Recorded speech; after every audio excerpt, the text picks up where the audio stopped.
speaking of being targeted, you lived in fear for some time. Fear for yourself and your family. How did you manage that fear, and why did you keep going? Okay. When I started getting these threats and on phone, and somebody was chasing my daughters when she was going to school, and I was in fear, but I was hopeful it will be over. But it was getting worse and worse. Till the time it came, I went to the police station. I called my friends, and I went to police station to say that these are text and these are the letters, these are envelopes I'm getting.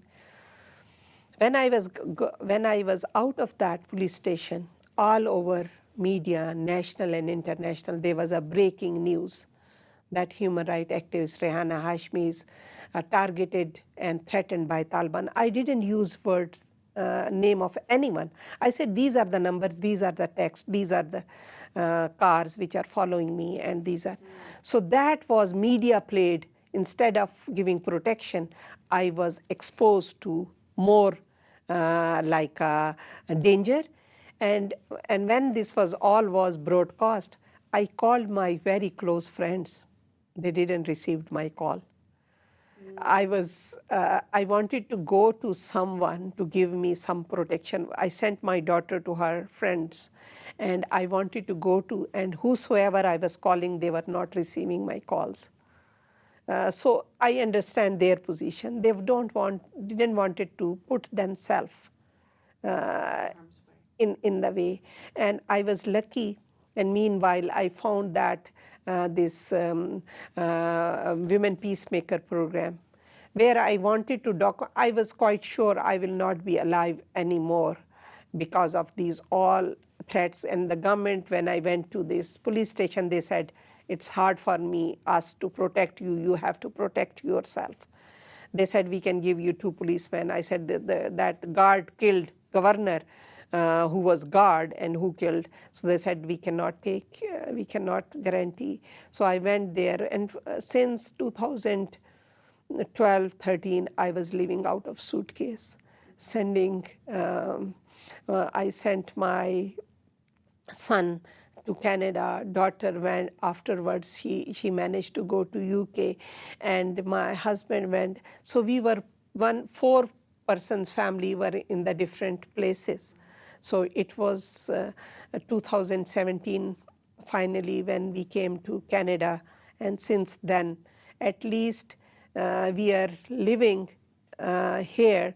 There is no fear of to be killed, but it's anxiety and uncertainty.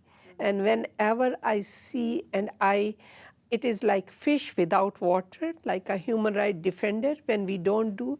And that's why when I was going and I was talking to different people, and luckily I found you, and I was convincing that activist human rights defender role.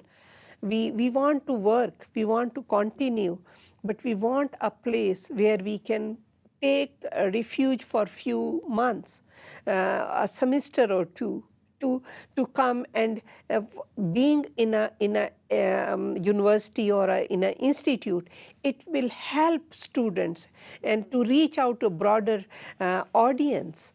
Yeah. It is our great honor to have you here at Carleton and to start an initiative that will bring other human rights defenders here. The students, the faculty, the society here embraces you and hopes that we can provide a place of refuge and calm so that you can continue your work. I'm wondering if you could just comment on and tell us your views on what an initiative like this might do for human rights defenders. First of all, I would like to say that for me, human rights defender, all are very important work. They are like an umbrella which protect victims. When they become victim themselves, there is a very, very small window of opportunity for them. People think that they are well connected, they can go. My experience, my life, like me, there are many human rights defenders. But for me, women human rights defenders have really, really specific role to play, and it's very hard. I know it's hard for human rights defender, men or women, for both. But for women, it's really added responsibility to leave, to go. They have to take care of family. They have children. They cannot take a bag and leave. So for women human rights defender, even if it's hard for them they have to really fight against society, who are against them, system, and family also. Most of the time they don't own their work. They criticize them for their work. So then when they come under attack, like me, they said, this was why you did it. Now this is, you are responsible for your own. So that's where these institutions' role become very important. This activist in residence, I would still feel like there should be more activist in residence program in all over Canada.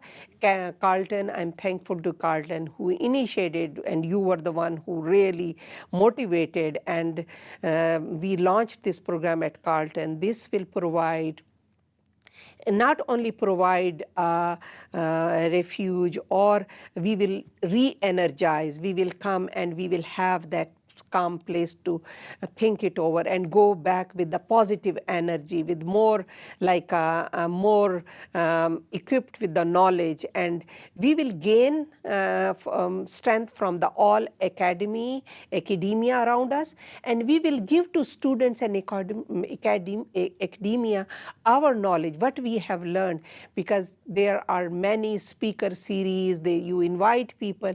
Why not to have activist in residence and play that role? There is like a scholar at risk program which hosts scholars, but activist role, and especially women activist role, is more critical.